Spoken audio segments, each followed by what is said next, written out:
Hello, book lovers. Welcome to the Lit Garden Author Series by BookTrib.com. I'm your host, Diane Parrish, author of the column Lit Garden, monthly musings and book reviews for the thoughtful reader. Today, I have the pleasure of speaking with Kristen Koval about her latest novel, Penitence. Welcome, Kristen. Thank you for being here. Thank you. I'm so happy to be here speaking to you. Yes, it's wonderful to be together in person. I loved your book. I thought it was a delightful read, and it has really stayed with me. So I'll start with what to me was the most significant theme in your book, which was forgiveness.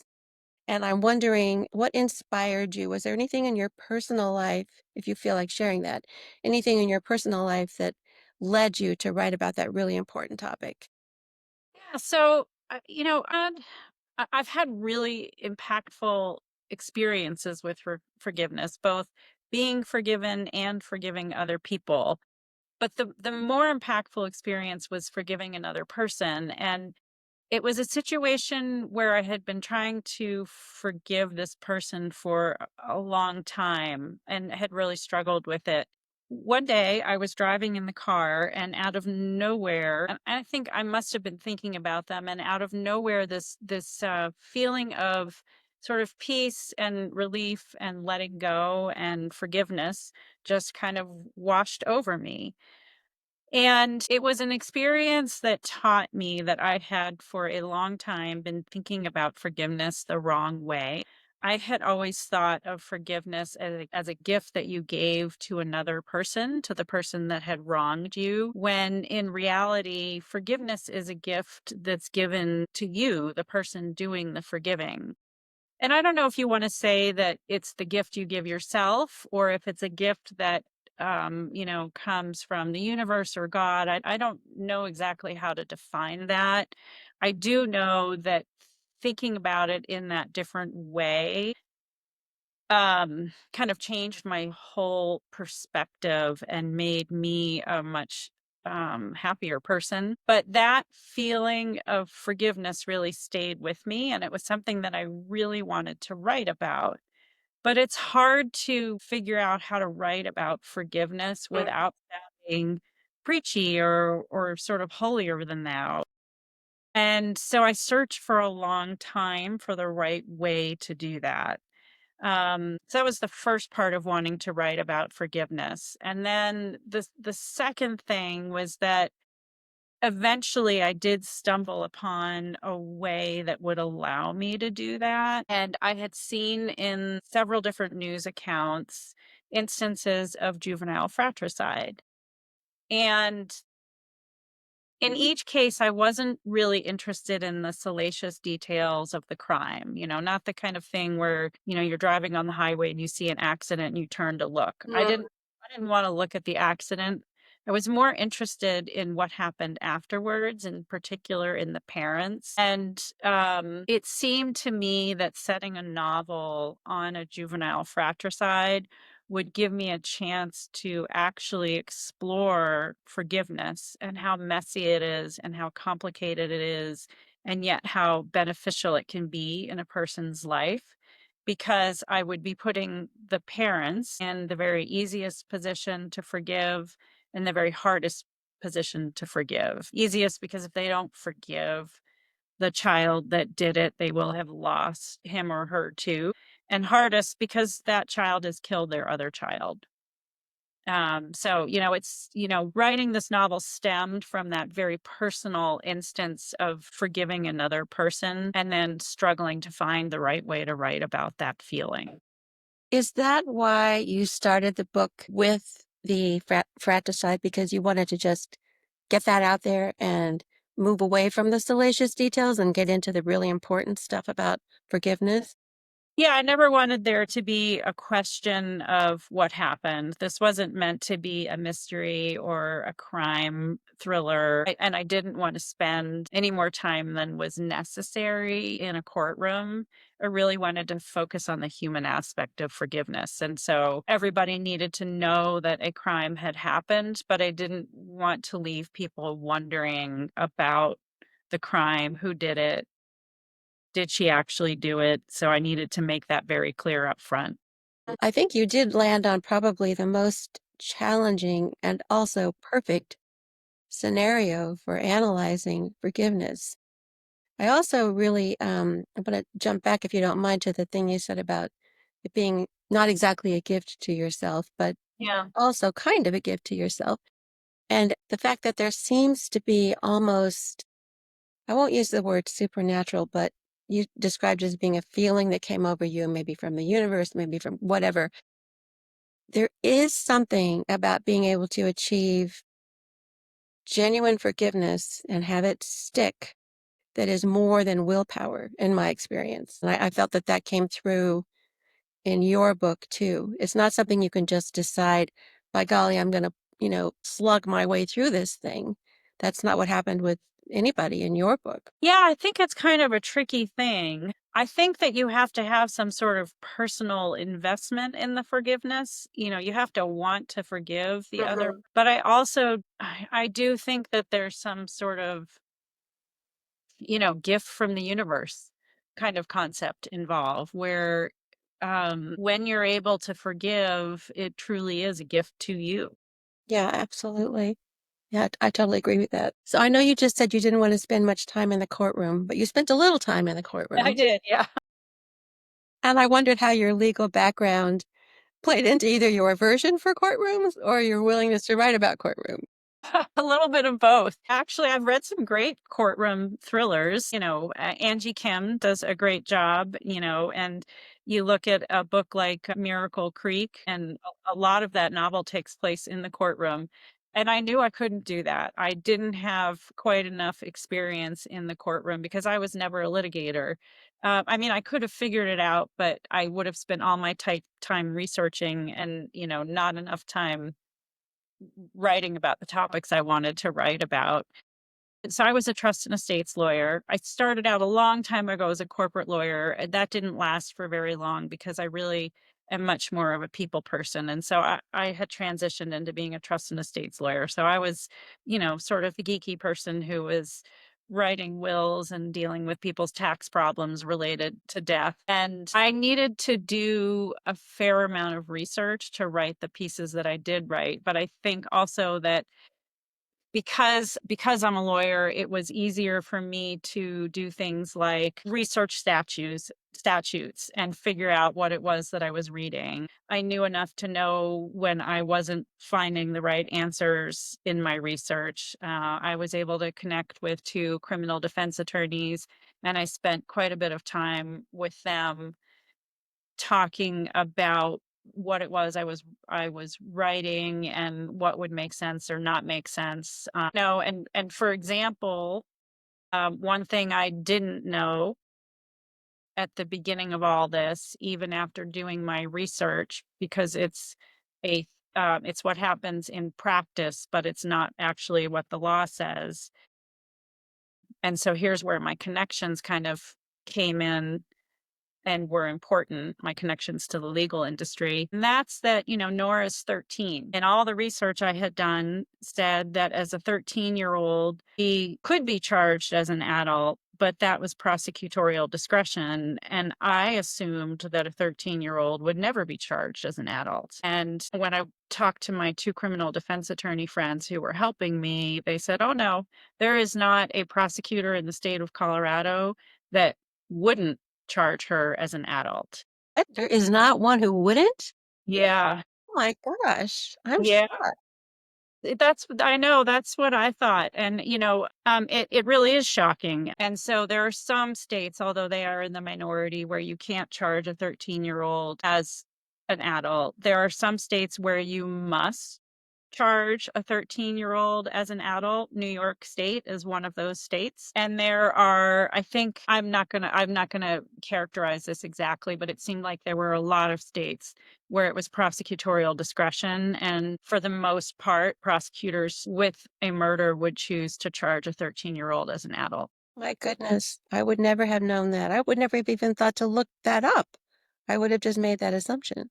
I know. Well, I did. And when I started to write the novel, I, had this whole timeline planned out where I thought I was in the juvenile justice system, and I had to pivot after figuring out that that would not have been the case.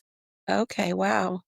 But you did learn a lot about the juvenile justice system too, or maybe the aftermath of being in the justice system for juveniles is a better way Yeah, to put because that. she, even if she's charged as an adult, she would be held in the juvenile justice system departments until she became an adult. There are some instances where there might not be facilities for a juvenile. And actually, this gets even worse because if you send a 15-year-old to an adult prison, you can't put them in the general population. So those kids are then put in solitary confinement for their protection. And yes, they probably do need to be protected, but solitary confinement is its own horrible form of punishment. So Most definitely. Oh my goodness. Wow, those are a lot of revelations you've just shared with me. I know the way that we treat juveniles in the criminal justice system is really horrifying. All the biases and shortcomings of our criminal justice system are really magnified for juveniles. Mhm.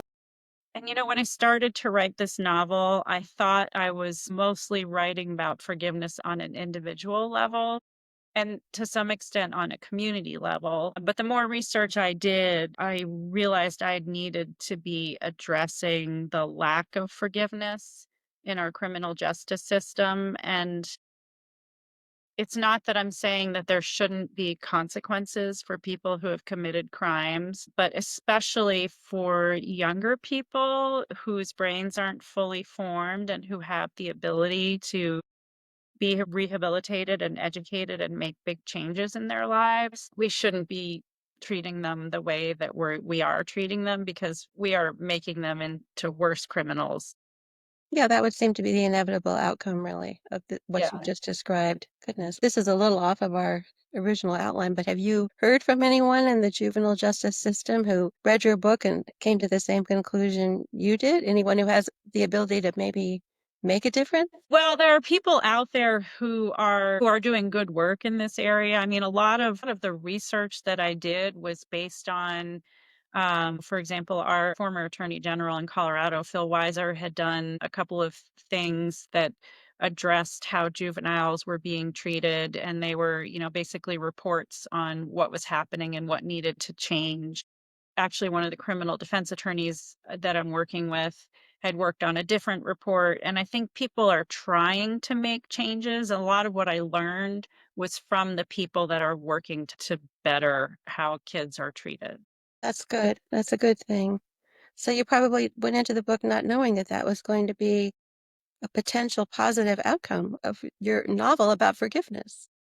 Well, I don't know if my novel will impact anybody, but I hope it does. I mean, I do hear from a lot of readers, who, when we talk about all these issues, they end up concluding that they didn't really know enough about how it was that we treat kids in the criminal justice system. And I hope just by sort of raising awareness that it might change people's attitudes a little bit because I think that society's attitudes do matter somewhat. And a lot of the really harsh attitudes and, moreover, laws that we have regarding juveniles, especially these laws that either require or allow very young kids to be charged as adults, those came into being as a result of the tough on crime mentality in the 80s and 90s. And there was a term that was coined for kids called super predators. Oh, I remember that. Yeah, and so, people got all hyped up and, you can go back to, because I did go back and look at all this, articles in Time and on all of the different news channels and in the newspapers, kind of lamenting these super predators. And because there was such a public outcry, all of which was based on faulty, faulty evidence essentially that said that a kid could never change. That's why a lot of these laws exist because, you had people on the one side saying there are all these super predators out there and politicians saying, well, how can we respond to what the public wants? And the results are these laws. So now we have all these bad laws that are very unforgiving towards juveniles. And hopefully, as we get through, for example, all of the research that shows that our brains aren't fully formed until Mhm.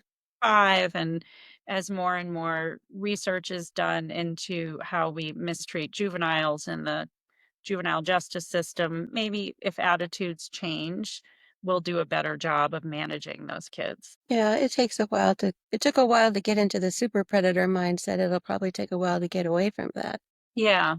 but I hope we do. So Nora is your juvenile, is the perpetrator. Did she come to mind when you decided that the context for forgiveness was going to be this particular setting? Did she come to mind right away, or were you did all the characters? How do characters populate your notion for your theme? I did need to first figure out the brother and sister.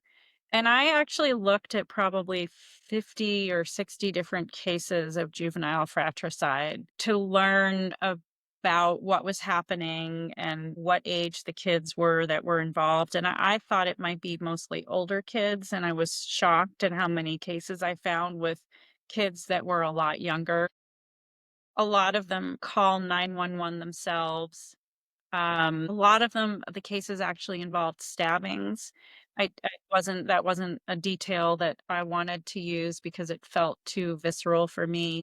Hmm. I knew that I needed Nora to be young, but not so young that she couldn't be prosecuted, and so she had to be older than 12.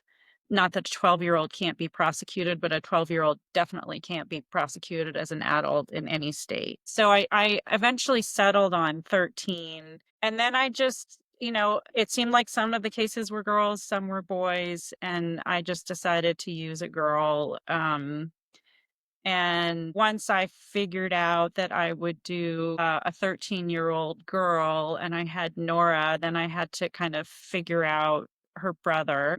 And I had seen a bunch of cases that actually involved twins. And for a little while, I contemplated doing twins, and that made certain aspects of my plot not work out as well, which I know you probably know what those are. But so I just kept him as a 14-year-old so he could be an age that was really close to Nora and be a very close friend of hers. The aspect that you're talking about that wouldn't have worked out made the story much richer. So I think you made the right decision. Thank you. And then I have sort of a unique way of populating my novels that I just wrote a sort of educational piece on. It is related to the fact that I really don't like to do character sketches because I can't imagine who a person is in a vacuum. I think it's really important to consider who a person is in relationship to everybody else. And so I put Nico, the dead son, in the middle of a diagram essentially, and out from that middle wheel you have all of these different spokes, and then I kind of imagined who I would need in order to fully tell this story that involved forgiveness, and that was how I figured out who I would need. Well, you have quite a cast of characters, and they're all, connected either by family or former relationships.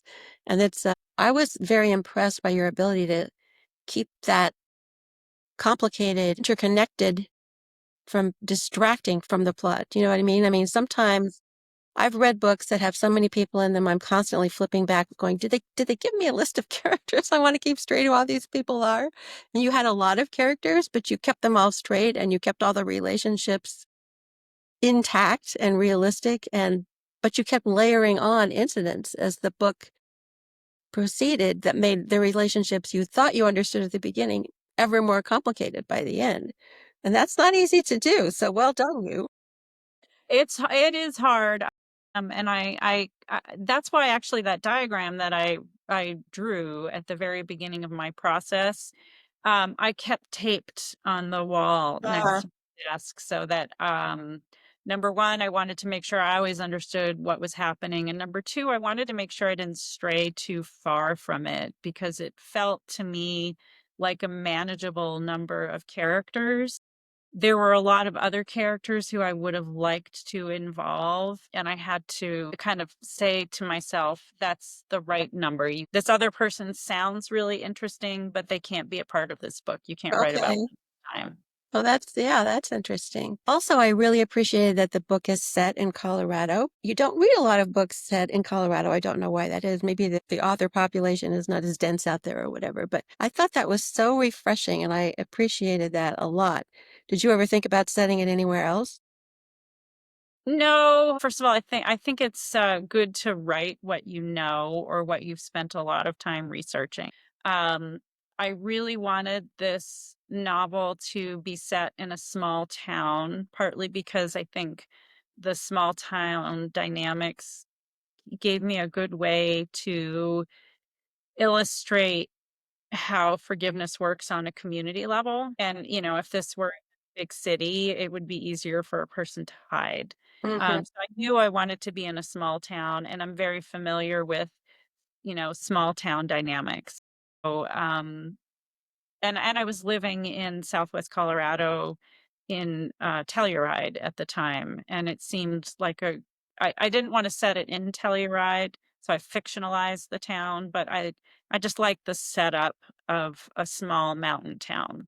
Yeah, I liked it a lot too. One of the other things that caught my attention in the book is how many secrets there are and how many people feel guilty about various things that even have nothing to do with the first scene. So how do you think about guilt and secrets being connected, working together or against each other? That's a really interesting question. And to me, that all stems back to my epigraph, which is that each of us is more than the worst thing we've ever done.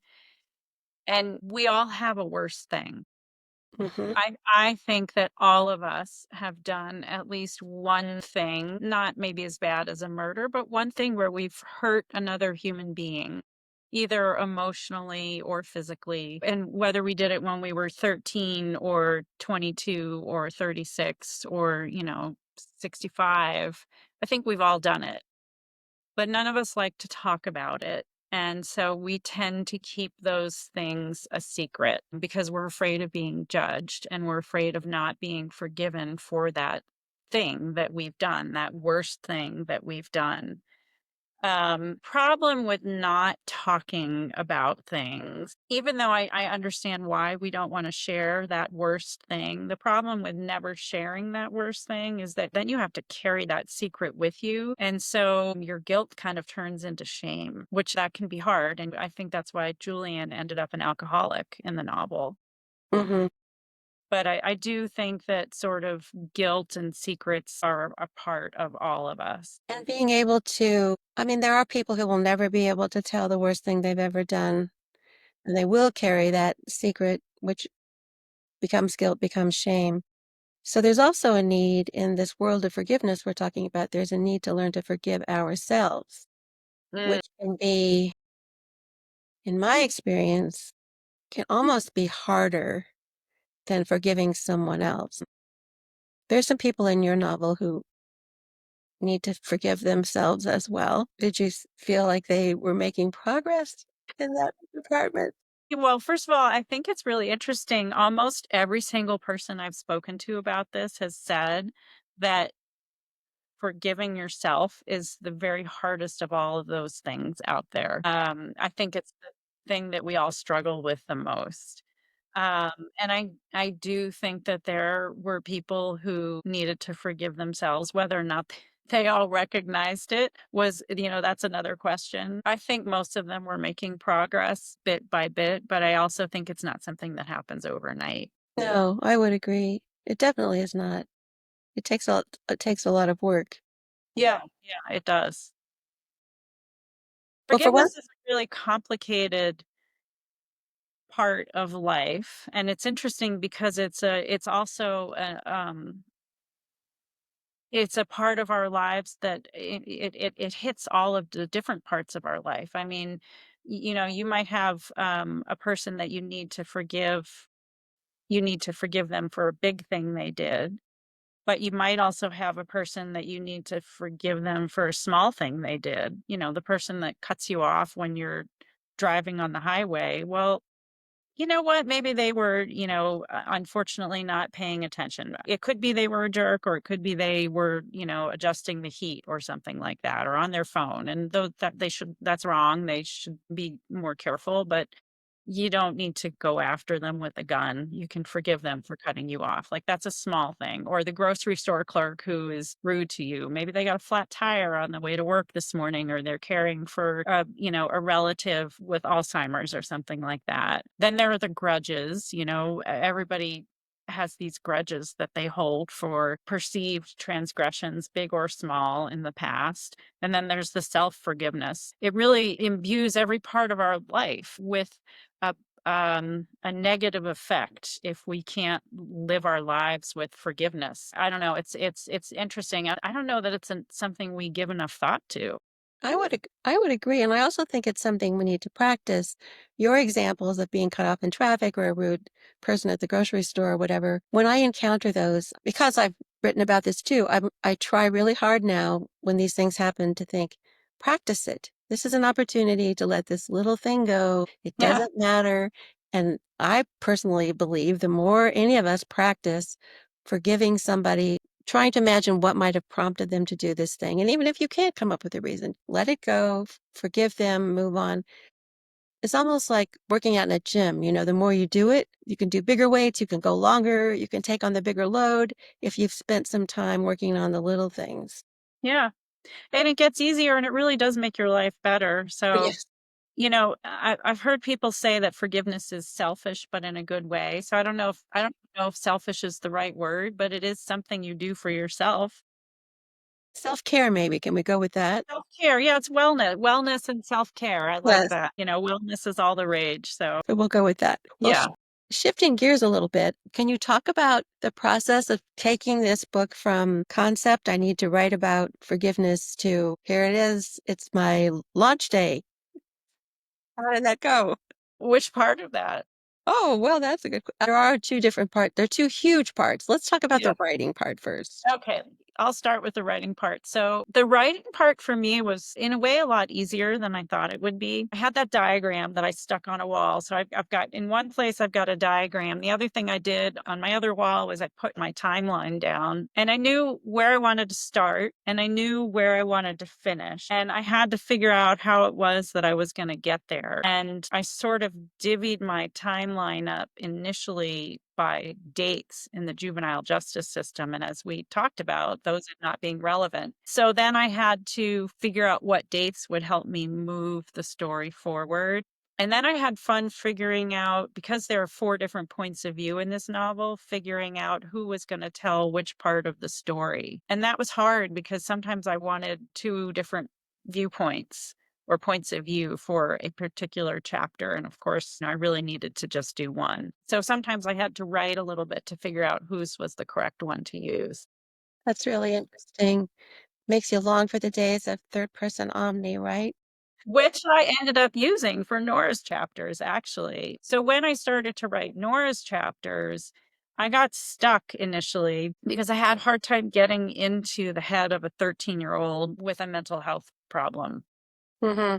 And the more research I did on mental health among young teenagers, I figured out the reason I couldn't figure out her head was because even the experts don't really understand mental illness in young teens.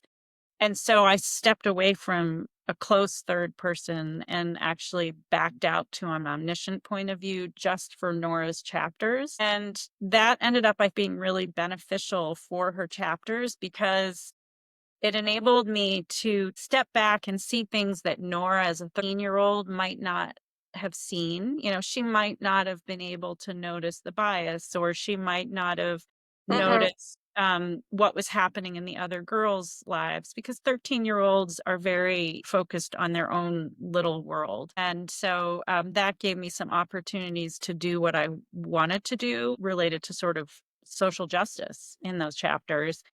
And I felt like it was a better reflection of the adults in this novel and their inability to understand what was going on in Mhm. Nora's. Yeah, it was very effective for that, I thought. Yeah, it's funny. Omniscience gives you a little bit of freedom that you wouldn't otherwise have. I kind of liked it. So my writing process went pretty.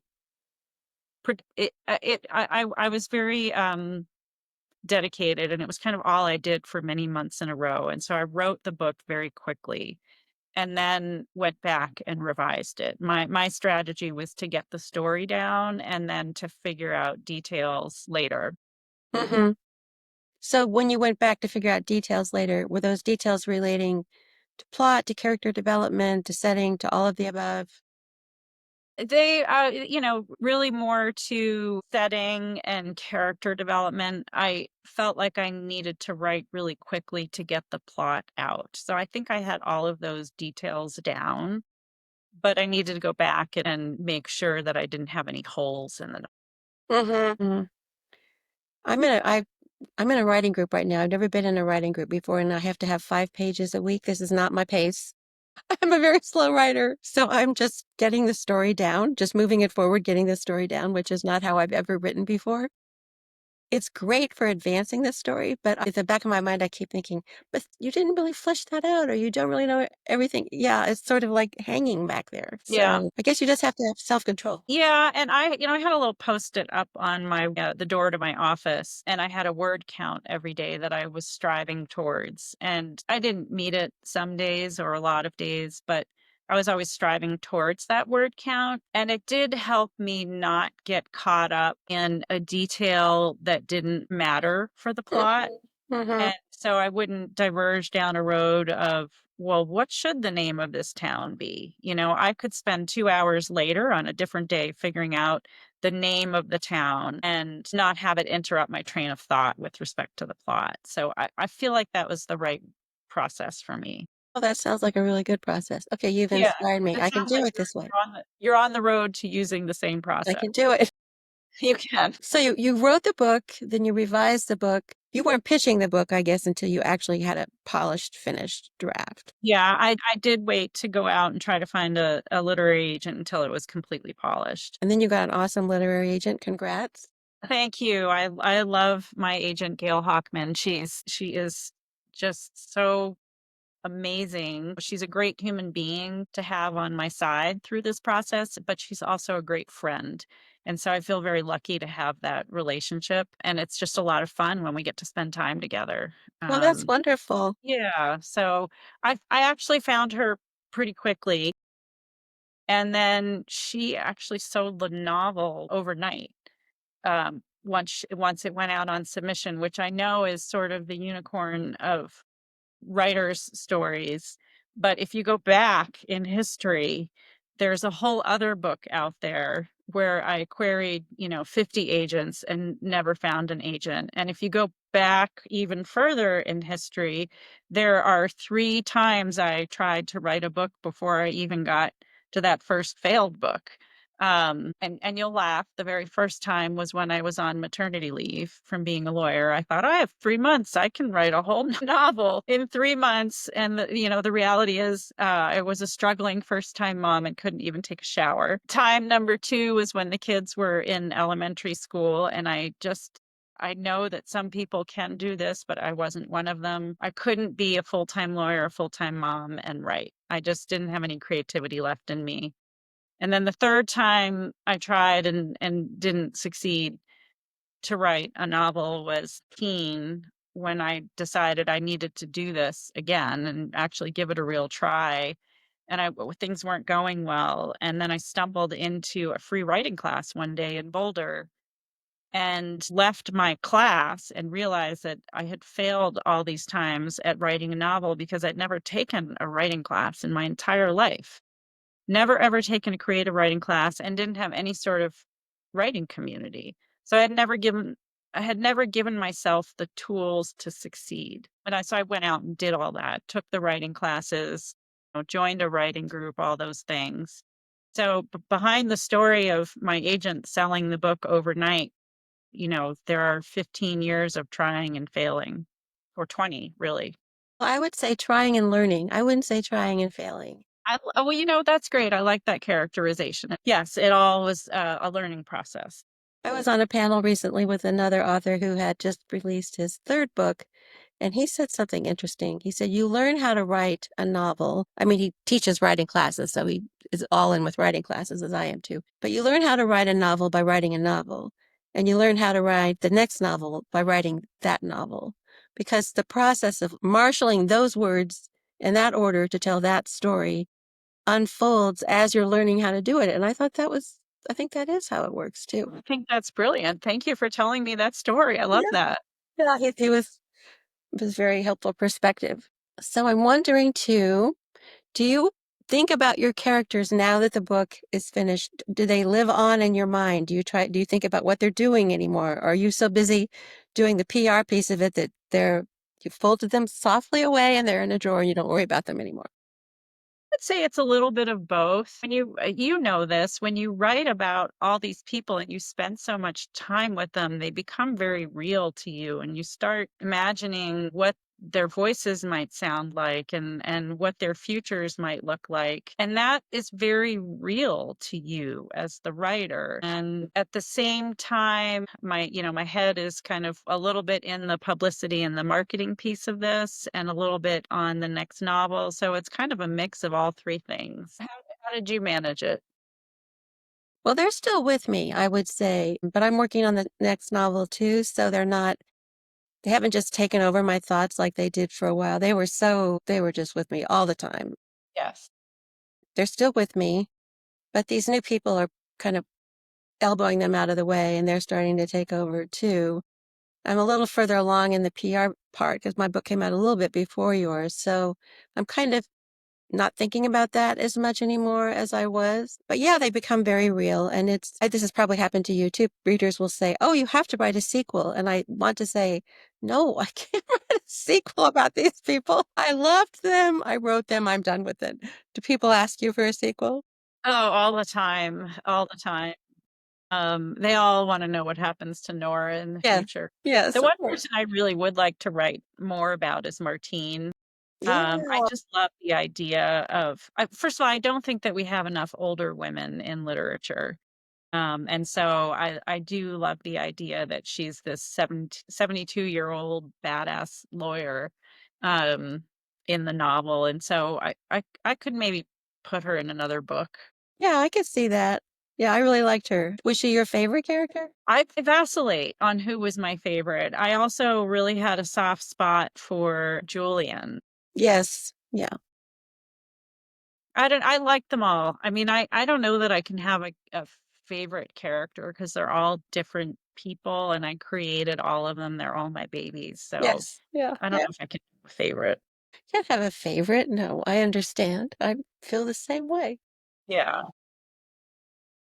So let's see. This is a question I sometimes like to ask people. It's hard to answer, but I know you're an avid reader. Have you ever read a book and you thought, I wish I'd written that? It was just so awesome. Wow, I've never been asked that question before. And there I would probably say it's like 30 different books, to be perfectly honest. I am amazed at the variety of things that people create and come up with in their minds. And I enjoy reading such a diverse type of literature. I'm not really somebody who sticks to one genre or one kind of a book. And sometimes what I'm enjoying tends to reflect my state of mind. So a Mhm. book that doesn't do it for me, in January of one year, in January the following year might be amazing. Like that happened to me with The Overstory by Richard Powers. Mhm.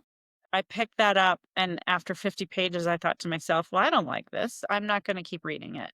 I put it down. I picked it back up again. I'm not really sure why. 12 months later, started reading and couldn't put it down. And then it became a book where I thought, well, I wish I had written this. I wish I had written all this great stuff about trees and made it, this interesting story. So I think the answer is that happens to me a lot. Every time I finish a book that I really love, Mhm. I'm amazed at the writer. Yeah. Oh, yeah. That happens to me a lot too. And it depends on what I've read most recently, probably how I'd answer that question. I did go through a long tree spell where I was not writing, but reading tree after tree after tree book. And Overstory was right in the middle of that. I really enjoyed it, but I was in tree world. So I was ready to just go live in the top of one of those redwoods where there's a lake. Right. Is that insane? I had no idea. Yeah, yeah. That was really crazy. So I know your time is short, but I just have a couple of fun questions. Of course, of course. So the first one is, Describe your perfect day. Oh, my perfect day involves seeing sunrise. Out west, we just have the most amazing sunrises, and I happen to live at the top of a hill. So, I can see and there aren't a lot of, I don't know how much you know about Colorado, but A little. once you get down out of the mountains, there aren't really very many trees unless the humans planted them there, because you're on the high plains. And so you have the whole sky in front of you, and our sunrises are gorgeous. And then if you turn to your west, where the mountains are, the sunrise will light up the mountains and turn them pink. And that's a perfect way to start my day. My husband and I love to run or hike or bike or row, or ski. We love to do things outside. So it would be doing something with him. And in a perfect world, my sons and their girlfriends would join us. I would have to take my dogs for a walk. There would have to be a lot of good food that day. I would certainly finish out my day by sitting on my deck reading and having a nice drink next to me. My parents would come over for dinner and I could say hello to them. I mean, I think my perfect days would involve a little bit of nature and a lot of people and some books and some food, and I'd have to finish it with chocolate. That sounds like an amazing day. I'd sign up for that. I just threw in the kitchen sink of everything that I love. Well, I love that. If you can dream your perfect day, and why not put in everything that you love? Oh, that's wonderful. And then the other fun question is if you could take only one book with you on a deserted island, you were limited to just one, do you know what you take? Can anybody answer that question? That's so hard. That is such a hard question. Would have to be a really, really, really long book that I've never read, I guess. Am I Mhm. gonna live for, 60 years or for 3 weeks when I run out of water and food? Oh, yeah. One time I had to answer that question, I cheated and said, "Oh, I'd take the complete works of Shakespeare in a single volume."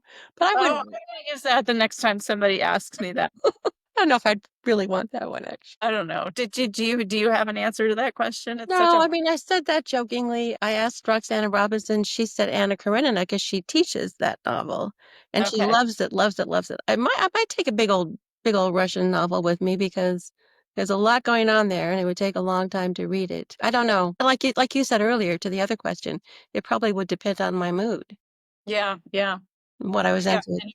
and are you about to run out of food or not? Because maybe you're Yes. not gonna maybe you need a short book. Yeah, I need a Claire Keegan. That'll do me. Right. Well, Kristen, thank you so much for being with us today. Where can our listeners find you and your books? Well, I have a website, which is just KristenKoval.com, and I am on Instagram. My hashtag is just Kristen Koval Writer. Um, and I write a Substack, although I'm not very faithful with that. That's also, I can't remember if that's at Kristen Koval Writer or just at Kristen Koval. I'm not very faithful with that. So maybe stick to the Instagram and the website. Okay. It's been such a pleasure to meet you. You too. This was a great conversation. I really enjoyed it, and I wish you all the luck with Penitence and all the luck with your next book. You are a wonderful writer, and I know you're going to have a long and successful career. Well, thank you. And, I feel the same about you. And I loved your book from the first moment that I read it, specifically because it was amazing. It was kind of uncanny that the themes in our novels were so similar. Yeah, it was very cool. Yes. Well, thank you so much. Thank you. Safe travels. All right. Bye bye. Bye bye. Thank you for joining us. I'm Diane Parrish, the author of Something Better. You can find me on my website, dianeparrish.com, where you can also sign up for my monthly newsletter. I'm also on Instagram at Diane Parrish Author.